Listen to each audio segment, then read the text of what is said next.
1927. Okay, 1927. Viceroy was Lord Irwin. Read this. Lord Irwin was Viceroy. Lord Irwin was Viceroy. And Lord Irwin, okay, appointed a committee that was known as Butler Committee. ये prelims का question है. Read this. Lord Irwin appointed a committee. Lord Irwin appointed a committee. And what was the name of this committee? The name of this committee was Butler Committee. Lord Irwin appointed this committee. The name of this committee is Butler Committee.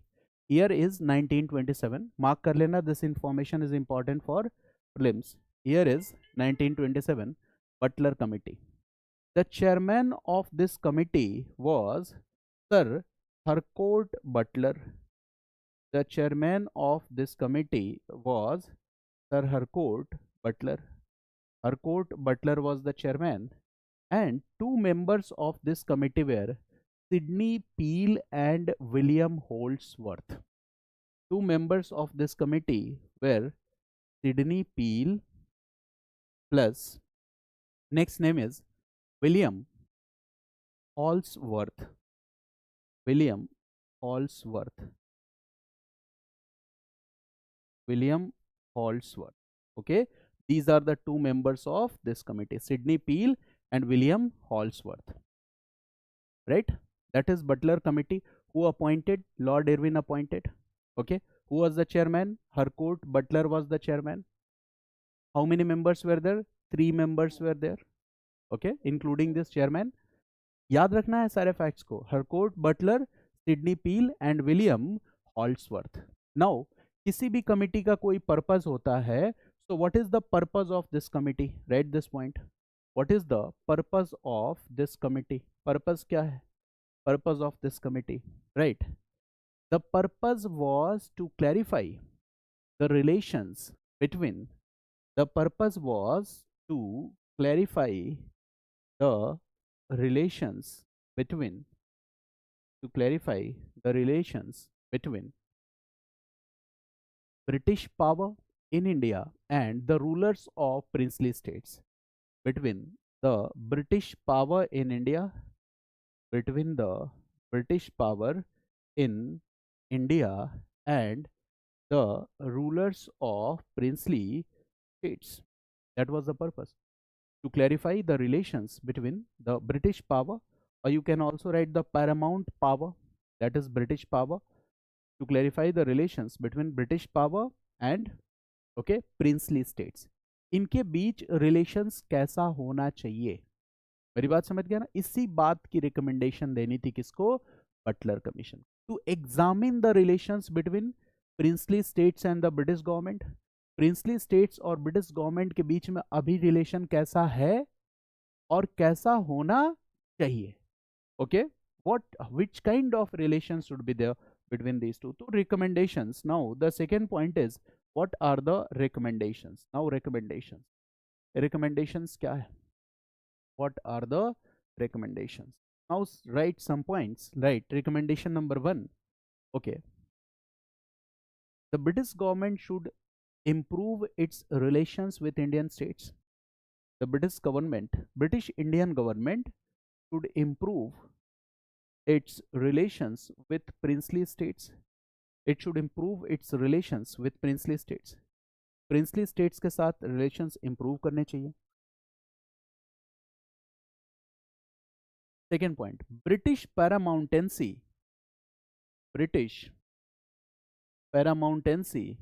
will preserve these princely states. British paramountcy will do what? Will preserve these princely states. British paramountcy will preserve these princely states. Okay, will preserve these princely states. Third point, British paramountcy will also protect. British paramountcy will also protect. British paramountcy will also protect the structure of these princely states. Preserve और दूसरा क्या है? Protect. British paramountcy will also protect the structure of these princely states, these princely states। और यहाँ पे protect का मतलब बहुत खतरनाक है। British paramountcy will also protect these princely states. अब देखो बताऊंगा प्रोटेक्ट का मतलब, बट यहाँ देखो, यहाँ मूवमेंट कौन सा चल रहा है, नॉन कोऑपरेशन मूवमेंट। और इस मूवमेंट में डिमांड क्या है, स्वराज विद इन 1 ईयर। हमें क्या चाहिए, Swaraj. Swaraj means what, self rule. और जब सेल्फ रूल आएगा तो ब्रिटिश रूल कम हो जाएगा, लिमिटेड हो जाएगा ना। तो यहाँ पे डेफिनेशन के मतलब अलग है स्वराज, और ये सारी डेफिनेशंस क्लासेस में हम डिस्कस करेंगे। So the objective was Swaraj within 1 rule. और this movement, non cooperation movement, expression है, किस बात का एक्सप्रेशन है, ग्रोइंग नेशनलिज्म इन इंडिया। और आज अगर nationalism is growing, what does it mean? It means that people will certainly make a demand, and that will be what, demand for India's independence। आने वाले समय में लोग मांग करेंगे कि हिंदुस्तान को क्या करो, आजाद कर दो। और इसके पहले फर्स्ट वर्ल्ड वॉर हो चुका था, फर्स्ट वर्ल्ड वॉर 1914 टू 1918। इसके बाद हुआ था Paris peace summit 1919। And when US supported Britain in First World War, so US had also emphasized that the rights of self-determination must be given to the people in the colonies। Colony में रहने वाले लोगों को right to self determination मिलना ही चाहिए। ये बात किसने कहा था, यूएस ने कहा था। और जब राइट टू सेल्फ डिटर्मिनेशन मिलेगा तो ये राइट टू सेल्फ डिटर्मिनेशन हमें किस ओर ले जाएगा, आज़ादी की ओर ले जाएगा। मेरी बात समझ गए, पूरी की पूरी कहानी ये है। Government knows all these things that in India these nationalist movements are the symbols of growing nationalism. लोग यूनाइट कर रहे हैं, लोग आने वाले समय में आज़ादी की मांग कर सकते हैं, पूरी आज़ादी, कंप्लीट फ्रीडम की मांग कर सकते हैं। Right now they are demanding for swaraj under this structure, but in future they can demand for complete freedom। So in that case we will try to obstruct that demand with the help and support of princely states, not only princely states, with the help and support of Muslim League also। उसके लिए दूसरी video लेके आएंगे, communalism और India का partition हुआ कैसे। मेरी बात समझ गया ना। तो यहाँ सिर्फ एक डायमेंशन पे हम बात कर रहे हैं, डिवाइड एंड रूल पॉलिसी के अलग अलग डायमेंशंस हैं। When the British are promising to protect and preserve the structure of princely states, this is also a part of their divide and rule policy। When the British government is appeasing these princely states, this is also the part of their divide and rule policy। When the British government will promise to protect the minority rights at all conditions, in all conditions, when they will promise that we will never compromise with the rights of minorities, we will give equal, we will give support to the voice of minorities, we will support the Muslim League demands, they are following which policy, policy of appeasement। And these two policies, one policy of appeasement was followed in the case of princely states, one policy of appeasement was followed with Muslim League। This shows what, the expression of divide and rule policy। ठीक है, अब यहाँ पे protect का मतलब समझो। Government is saying that the British paramountcy will also protect, they will also protect what, the structure of these princely states. It means that in case of demand of independence by Indian people, what will happen, okay, the British government will sign an agreement for British provinces only, we will not sign any agreement for princely states। Princely states will be allowed to maintain their independent status। Government ने कहा कि अगर हिंदुस्तान में आज़ादी की मांग हो रही है और इन केस अगर पावर ट्रांसफर करना पड़ा तो प्रिंसली स्टेट से कहा घबराओ मत, पावर ट्रांसफर का एग्रीमेंट केवल और केवल किसके साथ होगा, ब्रिटिश प्रोविंसेस के साथ होगा, जिस एरिया को हम रूल करते हैं। ये जो हंड्रेड्स ऑफ प्रिंसली स्टेट्स हैं who are ruling in an independent manner, इनके बारे में हम कोई एग्रीमेंट साइन करने के हकदार नहीं है। It means you will be allowed to remain independent, and as a ruler of princely state आपकी इच्छा क्या होगी, डेमोक्रेसी का हिस्सा बनना या इंडिपेंडेंट रहना, इंडिपेंडेंट रहना। तो ये एक ऐसी दवा थी जिसकी घूंटी पिलाई गई प्रिंसली स्टेट्स को, और प्रिंसली स्टेट्स क्या करेंगे, प्रो ब्रिटिश पॉलिसीज को फॉलो करने लगेंगे। Got it? तो बटलर कमिटी का इंपॉर्टेंस ये, so have you written this point that the government also promised that they will protect the structure of these princely states, right? Explain this point, this is very important. Write this, that the princely the write this, in case of transfer of power, in case of transfer of power, okay, in case of transfer of power, right, okay, the British government had no any authority to sign an agreement. The British government had no any authority to sign an agreement in the context of princely states, in the context of princely states in future, in the context of princely states in future. It means, in the context of princely states in future, it means the princely states are free to decide about, are free to take decisions about their political future. The princely states are free to take decisions about their political future. They are free to take decisions about their political future. और ये क्या है? This is a kind of appeasement. This is a kind of appeasement. ये appeasement. This is a kind of appeasement. Right? Butler Committee is clear. Members clear. Purpose clear. Recommendations clear. Now, again, I am relating some things here. So this was the NCM. The time period was 1920 to 22. Clear?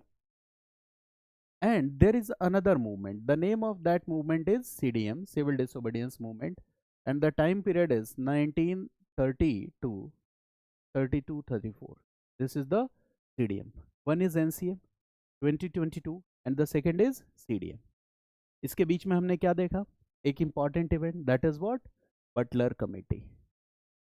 Butler Committee. That is very important. What is the year? 1927. But इसके बाद there is another important topic, that is Nehru Report. Nehru Report 1928. यहाँ पे केवल वो reference दूंगा Nehru report का that is related to the princely states, ठीक है ना, नेहरू रिपोर्ट, ठीक है। तो नेहरू रिपोर्ट ने जो डिमांड करी थी, Nehru report demanded for a dominion status for India, Nehru report demanded for a dominion status for India, dominion status for India, ठीक है। इंडिया के लिए डोमिनियन स्टेटस की बात करी नेहरू रिपोर्ट ने, okay okay, dominion status.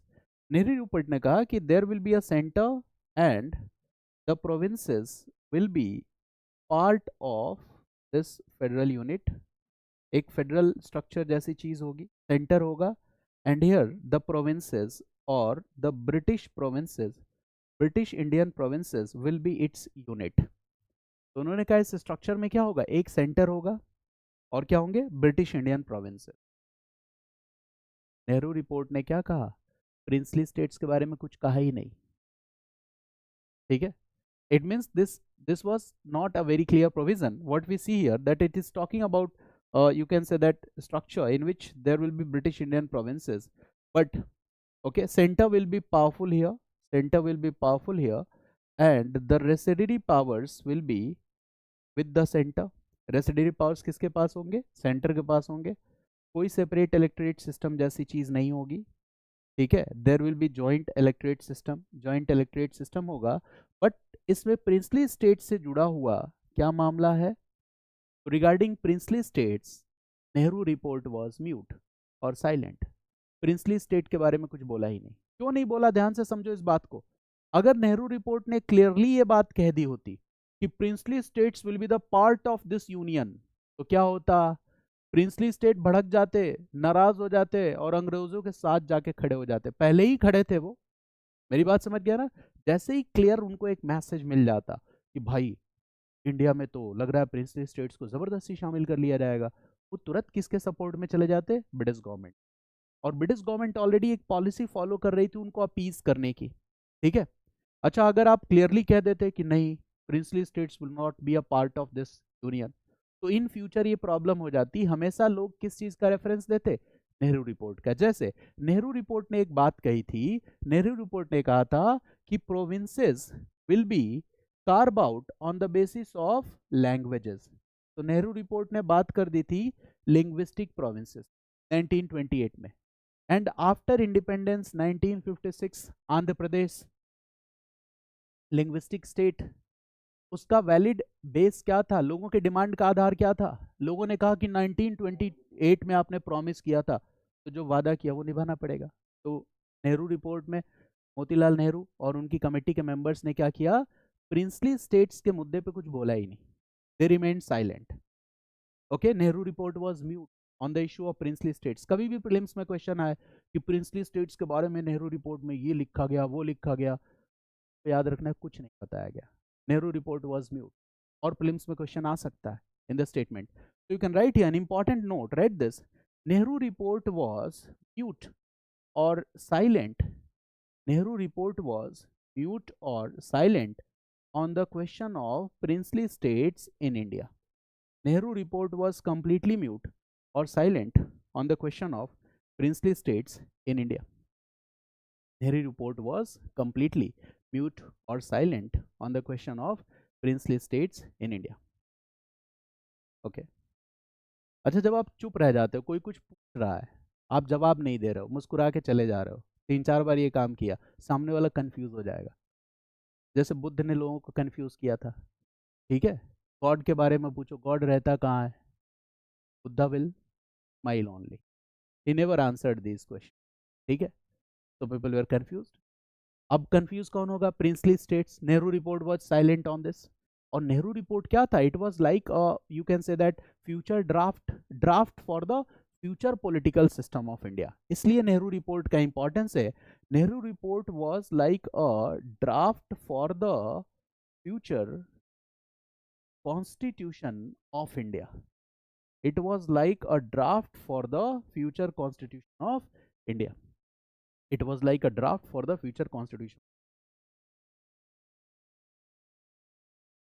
Now princely states were very much worried because Nehru report was not clear about their future status. Princely states were very much worried. Princely states were very much worried about their political future because Nehru report did not make the things clear. They were very much worried. वो बहुत worried थे। यहाँ तक की चीजें clear है? They are very much worried. Nehru report कुछ बोल नहीं रहा है, तो कौन बोलेगा? British government will say something.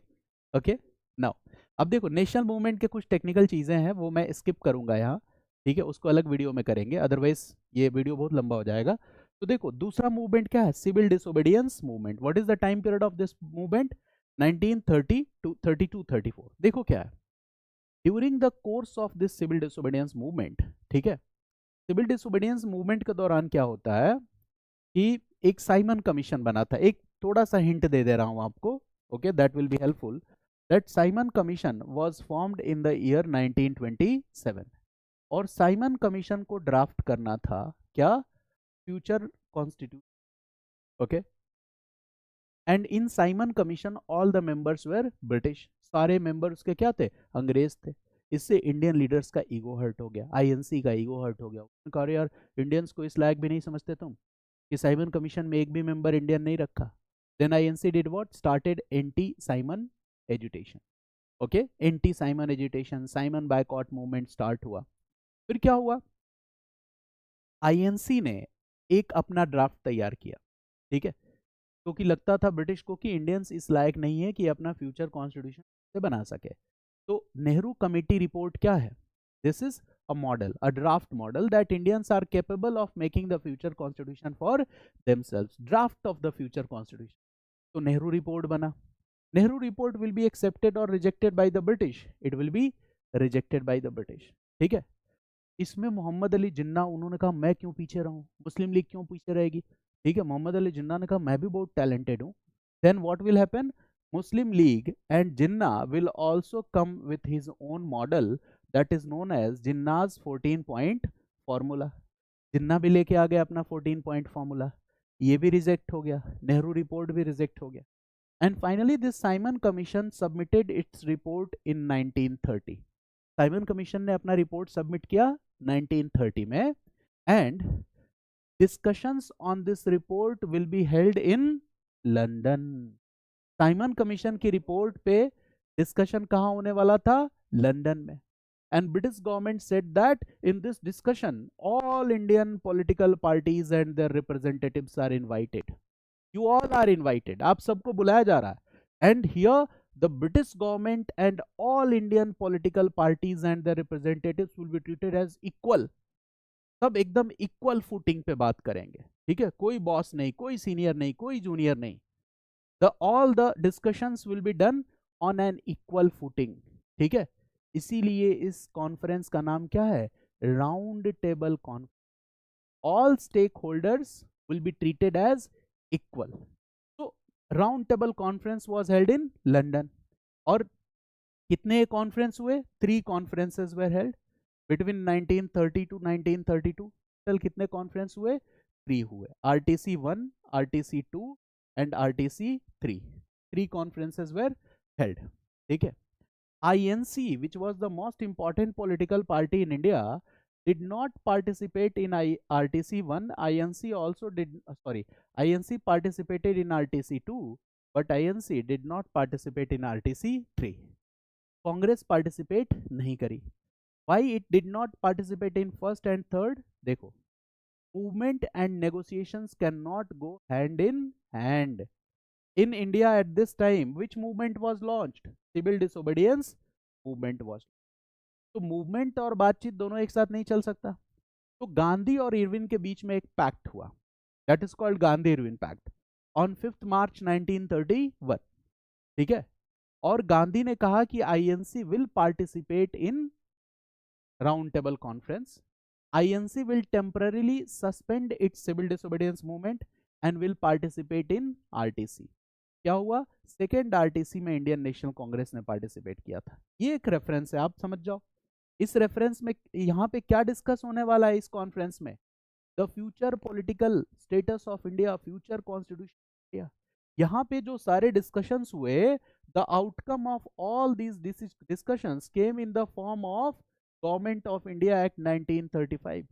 यहाँ पे जो भी डिस्कशन हुआ है, इस डिस्कशन का आउटकम ही है government of India act 1935. Always remember, Simon commission submitted इस report in 1930 and the discussions on this report will be held in London in the form of 3 RTCs, RTC 1, 2 and 3, right? And the outcome of all these decisions are what? Government of India Act 1935. अब थोड़ा सा चीजों को relate करो. 1928 में Nehru report ने कुछ कहा नहीं, नहीं कहा. इसके बाद साइमन कमीशन अपना रिपोर्ट तैयार कर रहा है. साइमन कमीशन ने रिपोर्ट सबमिट किया. रिपोर्ट पे डिस्कशन कहाँ होने वाला है, लंदन में. All Indian political parties will be invited. Now tell me, British government will invite princely states and their representatives और not? Yes, they will invite princely states and their representatives also. आओ, अब बातचीत होगी. Now what will happen, right this, RTC, round table conference, first, second and third. 3 were held, and here we are discussing what? RTCs and princely states.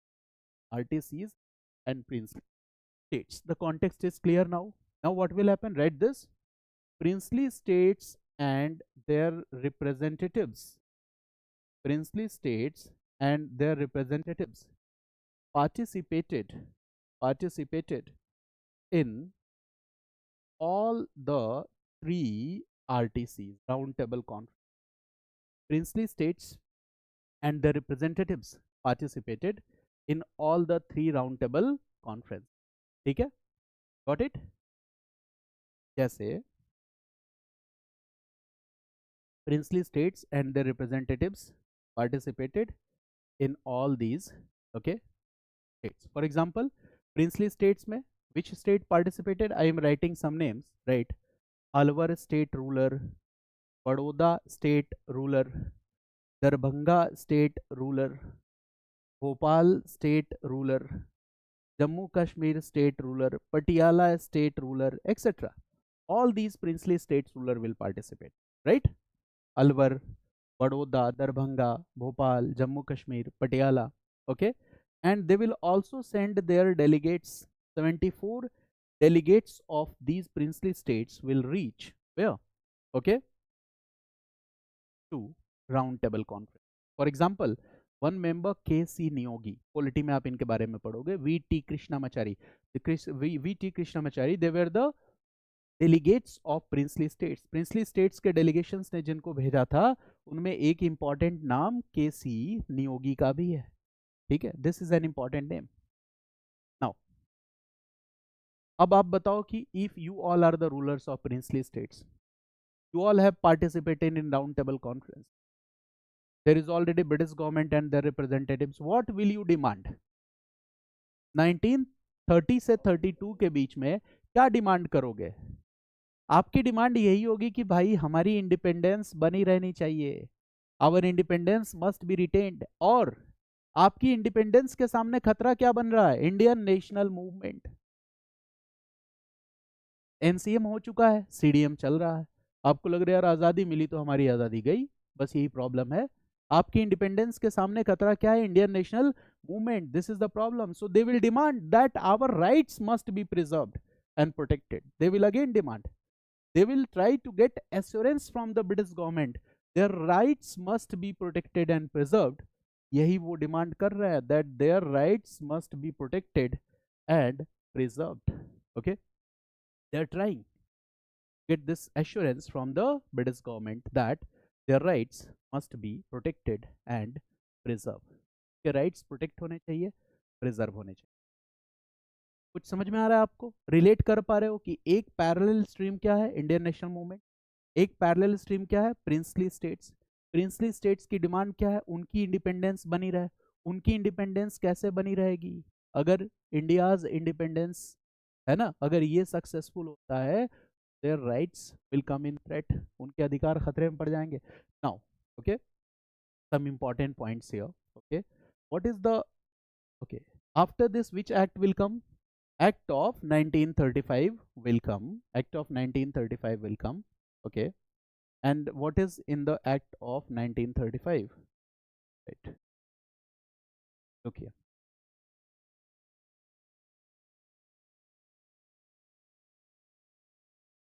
What we see here in this Act of 1935, there are some important points. Basically, they will be helpful in understanding the princely states concept here.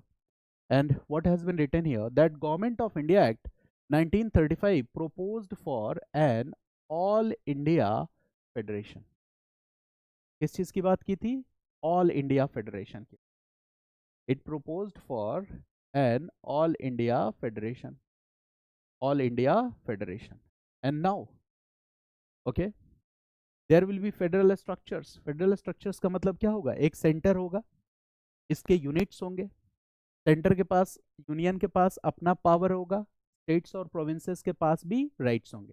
ठीक है, ये होता है। जैसे rights will be clearly defined here. Now federal structure will comprise of, ये सबसे important point है, British provinces and Indian states और the native state. Government of India act ने क्या कहा? ध्यान से समझना, ये प्रोविजंस बहुत इंपॉर्टेंट है। These are only in the context of princely states. Government of India act कह रही है कि इसके अंदर ब्रिटिश प्रोविंसेस भी रह सकते हैं और इंडियन स्टेट्स या नेटिव स्टेट्स भी इस फेडरेशन का हिस्सा होंगे। अच्छा, इससे नेटिव स्टेट्स को डर लग जाएगा कि नहीं? यार लपेट दिया इसने, खींच लिया फेडरेशन में।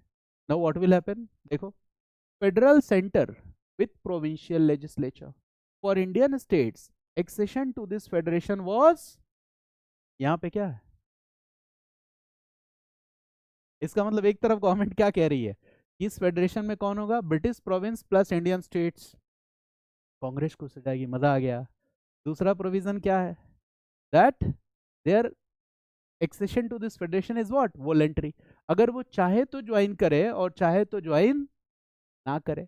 यही मनवाने के लिए तो राउंड टेबल कॉन्फ्रेंस में सब पहुंचे थे कि भैया ये फ्रीडम दे दो, हम चाहे तो ज्वाइन करें चाहे तो ज्वाइन ना करें। मेरी बात समझ गया? अच्छा ये क्या है, डिवाइड एंड रूल है कि नहीं, बताओ। What will be the ultimate desire of princely states? Will they like to join? No, they will not like to join. और गवर्नमेंट बहुत होशियार है, if they will not like to join so the number is okay in hundreds, hundreds of smaller states. अगर कल के date में India को power transfer भी कर देते हैं तो इंडियन टेरिटरी में उनकी इंटरफेरेंस हमेशा बनी रहेगी। मेरी बात समझ गया ना? ये प्रिंसली स्टेट्स क्या कर सकते थे, हमेशा अपने हेल्प और सपोर्ट के लिए किसकी तरफ देखते, ब्रिटिश की तरफ देखते। बट प्रॉब्लम क्या है, that this proposed federation never came up, ये कभी एग्जिस्टेंस में आया ही नहीं। And central government carried on up to 1946 as per the provisions of government of India act 1919।